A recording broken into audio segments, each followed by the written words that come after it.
Hello and welcome to what can only be described as the top gun of cybersecurity. I'm Morgan Wright, and today we're going to talk about probably the biggest threat facing your enterprise today, and that is spear phishing. First, before we do that, let me throw out a list of names that may get your attention. Let's talk about the Carbon Act bank attacks. $1 billion taken. JP Morgan Chase, 90 million accounts hacked. We've got eBay, 145 million accounts. We have Target, 110 million accounts. We've got Anthem, 90 million patient records. We've got Sony, 47,000 employees and their social security numbers. Tyson Krupp. We've got the Office of Personnel Management, of which I was a victim of also. And we've got the State Department and the White House and the Defense Department.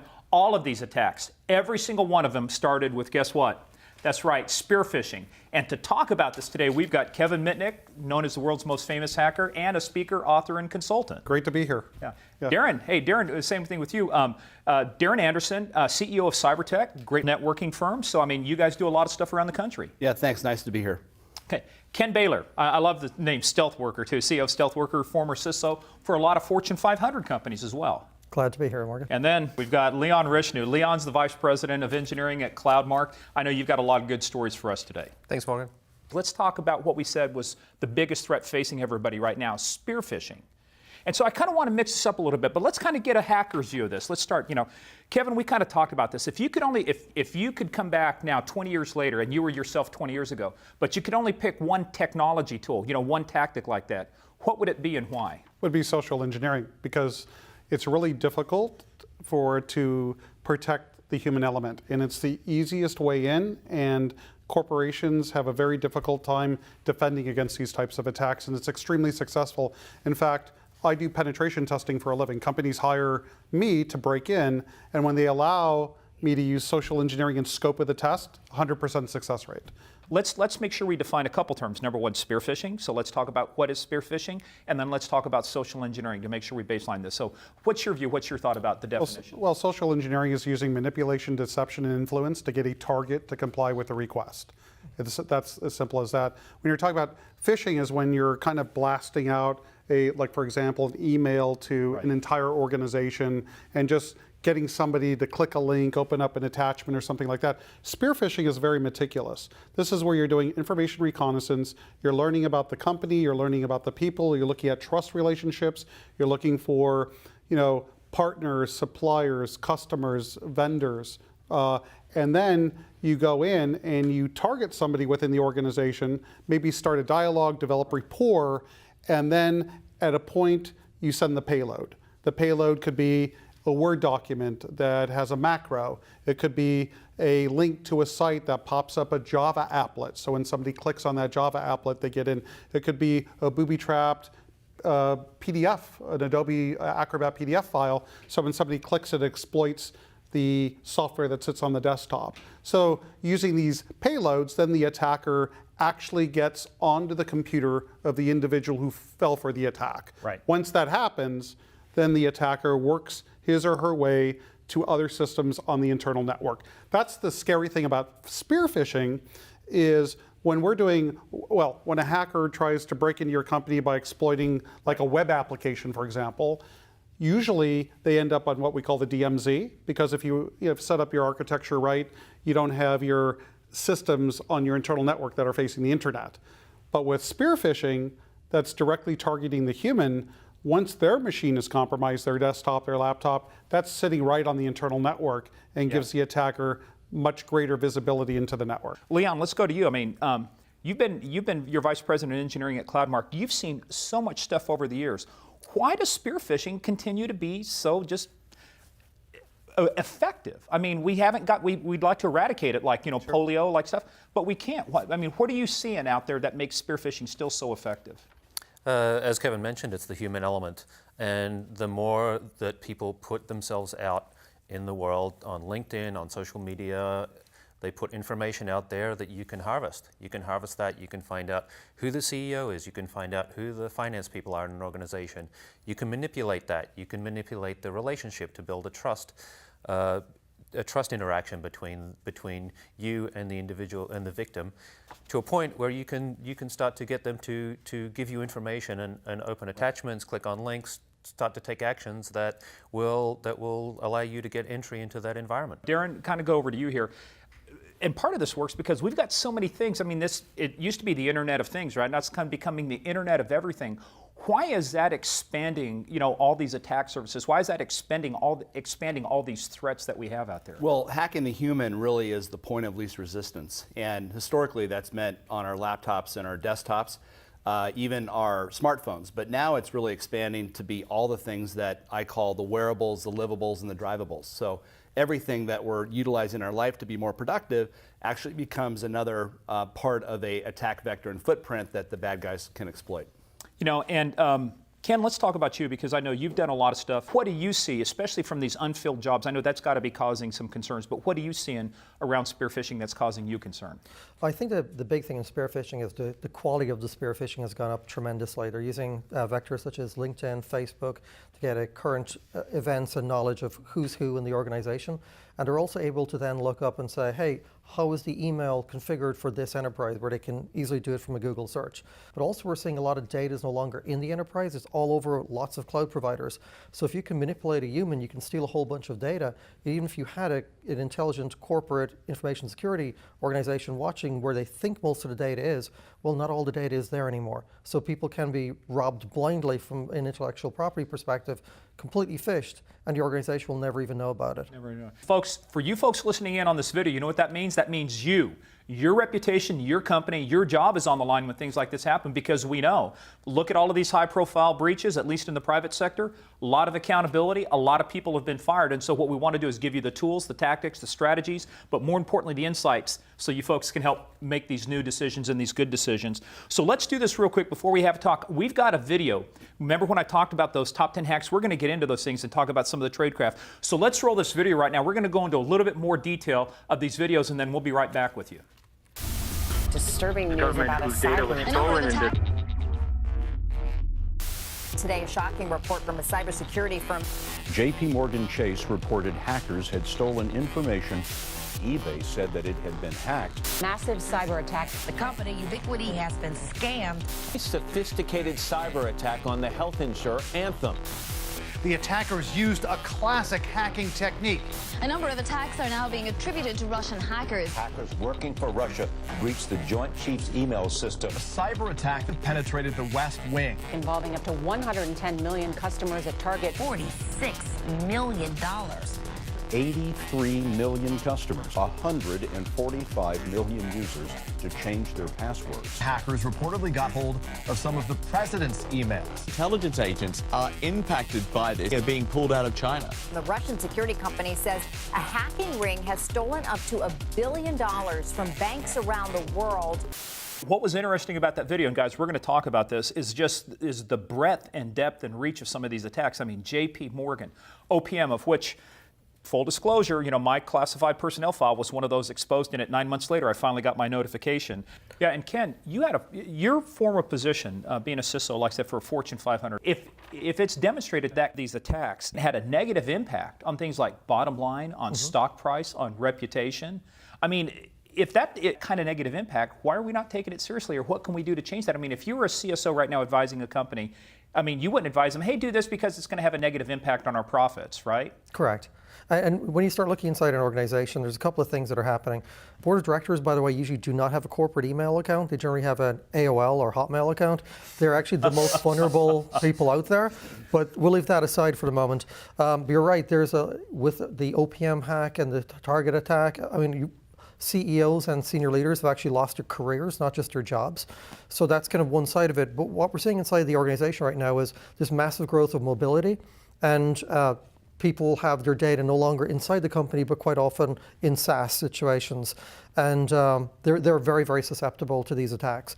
A lot of people respond urgently. They go through high volumes of email. They try to respond very quickly, and they don't often do their due diligence, especially when something comes from a board member who may have been phished, or the CEO, or something that seems urgent. The attacks have become more sophisticated because they're doing all the reconnaissance. In 3 years ago, you'd see very little spear phishing. It was all very much phishing. This is surgical. This is attacking one individual, one corporation, and trying to gain access through that. we're seeing a lot of things that don't even have penetration of the defenses to compromise a system. We're seeing wire fraud going on. We're seeing a finance person get an email from a CEO with a sense of urgency, must wire this transfer, critical for us as a company, got to do it now. Now, if you receive a instruction to wire a whole bunch of money and it's right at the last day of the quarter, the chance that that's going to go through is actually probably 99%. Let's talk a little bit about tradecraft, because you and I had talked a little bit about this. For these things to happen, there's basically two parts, and like you described it, you talk about the con. The con and the exploit. The con is the social engineering piece. That's where we spend time building up trust. We talk to each other, and then once the hook is set right, now it's deliver the payload. So let's talk about that. Well, it's kind of like this. So for example, you have the con, get the target to open up the attachment, for example, and then what happens is once the victim opens up that attachment, it exploits a vulnerability in the software that resides on the desktop. So basically, at the end of the day, you have one employee inside the organization, just one person that falls for the attack. Now the attacker has complete control over that desktop or laptop. To bring up on Kevin's point, there's also a thing we call a leapfrog attack, which is where you're trying to target somebody of very high status inside the organization, but you can't get to them. But if you get to somebody inside your organization, now you've got access to a desktop and a valid email that could send an email to somebody who's assumed to be on a valid machine, coming from a valid corporate email, so there's a lot more trust. So we're seeing a lot of those kind of leapfrog attacks. Once you're in, you get up there. Here's the thing that amazed me, though, Leon. You guys remember this too. Remember 2 years ago, 5 years ago, 10 years ago, everybody said email marketing is dead. You know, it's going away. Email is dead, right?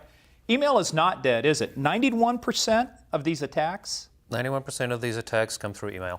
Why? Everyone uses email. It's free. It's easy to put up. Every company has email. Every company publishes MX records to receive email. That's how they communicate. That's how businesses evolved.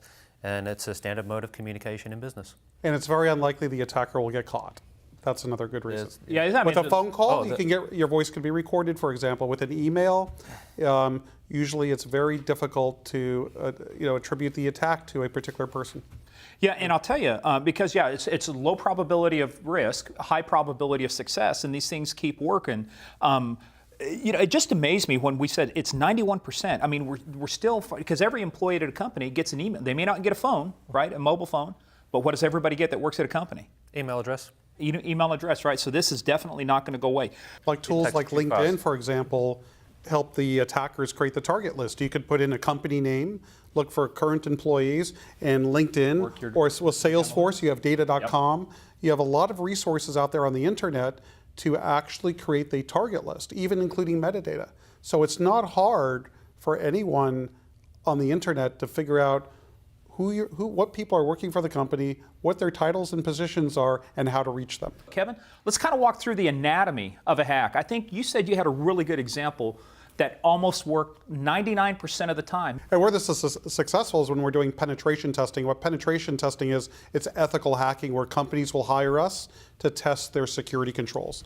So one of the hacks or the spear phishing attacks that works well is where we go in posing as the company's healthcare benefits provider, and it's easy to find who that is. Usually the company will share that with us, and then what we'll do is we'll send out an email to very specific employees that we've researched doing what we go through this information reconnaissance phase, trying to find the likely target, usually somebody who's not too technically astute, nobody in the IT department, for example, that's going to fall for this attack.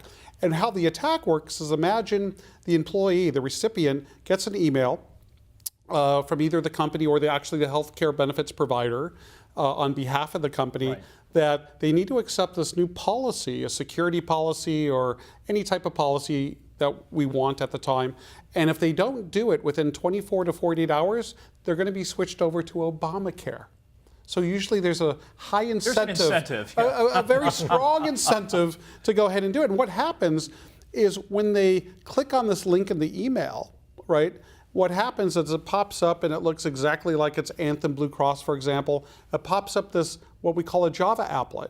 And the Java applet appears to be signed by Blue Cross and actually gives instructions for the user to click OK to get to the policy. And once they click OK, they go ahead and do that. And it brings up this like EULA type policy. They read it, they usually click I accept. But when they clicked on that Java applet, in the beginning that they were instructed to do that basically ran a program on their computer to give the hacker, or us as ethical hackers, complete control over their system.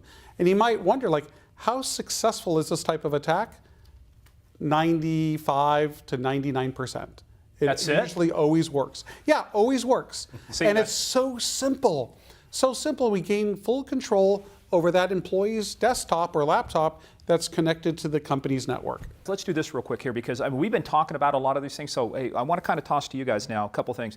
So Leon, let's talk about some of the specific types of attacks, but I know we have some examples of some of the, everybody's going, what does a spear phishing email look like? How does it work? So let's talk about some of the specific attacks, and then I know we're going to be able to show some of these examples. Let's talk about this first one here. Oh. Potential customer. Right, okay. I'm a sales guy. I've got sales targets to meet. I've got a website that probably has a sales inquiry. I've got lead gen. I've got people coming in. If I want to compromise that, that's an easy channel. Fill in this form to make sure. Fill in this form. No, and then the exchange starts, and Exactly. fill in the form. The report. The sales guy responds, says, "Hey, thanks for the inquiry. Here's some details." You get the back and forth going. Pretty easy to do, and then off goes the NDA, off goes the sales order, I'd love to talk to you. Just sign this little document. Just the NDA by itself. Just the NDA by itself, yep. The NDA by itself, right. Let's talk about a second email here now, because I've seen this one used, and it's very effective, right? It's the pose as a PhD student. It's like, I need your help. I'm doing some research, right? It's the same thing. It's masquerading. It's creating a persona. It's masquerading. It's appealing to a need. It's giving a reason. It's giving a reason. It sounds legitimate. It feels real. People, again, you brought up the one of helping others, right? Right. And it works. Well, it's the same thing. You just go to everyone seeking to hire people in this day and age, and how many resumes come into HR. Everyone's LinkedIn. It basically says they're looking for other opportunities. Yep. Right. And so you just reach out to them on LinkedIn. Right, and that's not hard to do, to fill out create a this form, fake start your application LinkedIn profile. process. We have them already. That we've already set it up for our social engineering assessments, and we we looked at your qualifications. We have this other project. We'd like to talk to you. We've seen a really good one with when they're posing as HR people, especially they'll target tech people or security people. Then they'll do a technical interview and say, so at your current company, what kind of firewalls have you put in? How have you configured them? How do you detect things like this? And suddenly they're getting the complete architecture of how that company is defended, how to get in there and steal everything. To do reconnaissance, ask the target directly, right? Exactly. What are you using? What are you doing? And they'll volunteer it, and they'll say, well, we're implementing this. This is our And I'd like to strategy. come visit you. Would you open the door for me and let me do a walk through your data center? Or you pose as a company that's up and coming, and you want to follow in the footsteps of somebody that's matured their security program. Can we talk to you and get a better understanding of what you've done? And a lot of companies will open up. Who are some of these hackers? What are the types that we're dealing with when we start talking about spear phishing? There are private, it's almost like organized crime or state sponsors or individuals. So what's the kind of the broad scope of that? It could be hobbyist hackers all the way to state-sponsored attacks. And I look at it, what does it really matter? Because they want to compromise you. I really, so I think about it, you just have to think about trying to protect yourself from the problem. The term I like to use called the vanity hack, right? And that is, the thing that lures us individually into compromising our identity. So whether I'm, wearing my Apple iWatch and something comes in that case, Don't say anything bad about that. Well, I'm a believer. Whether it's, the CEO sending me a note, or Kevin, sending me a link to a copy of his book. We all are sort of, anesthetized. Exactly. Yeah. So that's why I call it the vanity hack. It's when somebody's starting to target you, it's not that hard for them to identify So where your Darren, vanity you're so weak great. spots Here's are. a link to a review I wrote about you. You're Yes, going to click exactly. that. So that actually brings up a good point. Let's talk about education, how important education is. So Kevin, I know one of the things you talk about is one of the things that drives you now, and one part of your passion now is educating people, is training them. Let's talk about building security awareness. Traditionally, in a security awareness training program, you want to educate people about these types of threats. But these programs by itself don't work. They work to a point. But unfortunately, there's still Betty in the mailroom that goes, oh, this looks like, this Katrina happened, and I got to donate, and clicks on that link, right? or something that's happened in the recent news, there's always somebody that falls for it. Or when you're training, if you're not training often enough, people just forget and just go on with their There's a daily shelf work. life of education, right? and then it quits. Yeah. So that's why to mitigate these types of attacks, you have to look to you have to layer the defenses you have to look at user education and training. What companies should actually do is actually test their people, see where they stand. Do a quick test, see how many people will click on that link, and you'll be shocked. You'll be shocked when those, when those percentages systems. are What about 30 and 40% of the company will do it. And then it's like, oh my God, because now that's a metric that you could look at and go, wow, I really need to do something about this. The thing we've got to get to now, which to me it's the learnings out of this, the insight. You see with board of directors, they have become concerned. This is actually high on their list of issues that need to be attended to. A lot of times board of directors are thinking in terms of risks. This has squarely hit their radar as an area of risk. And starting really with some of the latter stage Sony hacks where you have CISOs and other corporate executives that lost their jobs. Fast forward to Target where you had the CEO, the CISO, the CIO all lose their jobs. And in addition, a group of shareholders that actually threatened to sue and remove all the directors, I believe 14 directors at Target, definitely caught the attention of boards. And now we see boards that are looking and saying, what we're getting back from our CIO or even our CEO about our security posture true?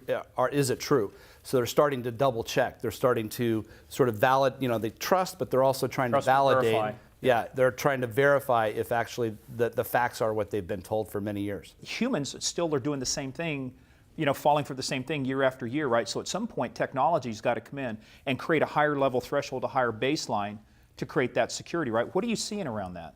Well, I think you're right. Training is where people are at, and it's important. But at the end of the day, if you're asking a human who's not qualified to distinguish between an email that is malicious or socially engineered and one that's legitimate, you've got to start finding technology that can fill the gap.